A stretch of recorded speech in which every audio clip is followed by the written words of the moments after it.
Okay, quick video. World's greatest salsa. 1 bunch of green onions. We're gonna dump in 1 can of stewed peeled tomatoes.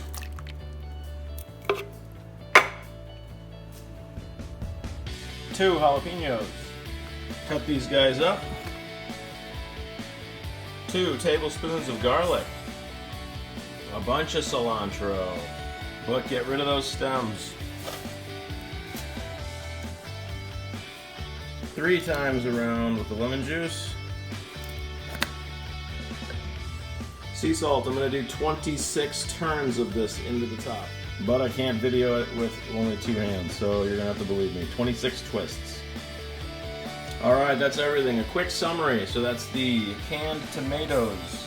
Then we've got cilantro, green onion, lime juice, salt, and garlic. That's it. World's best salsa. That's it. Get the lid on and start blending.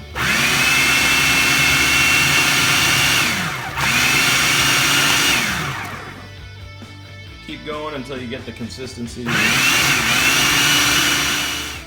And there it is. World's greatest salsa. Ready to eat. And the test.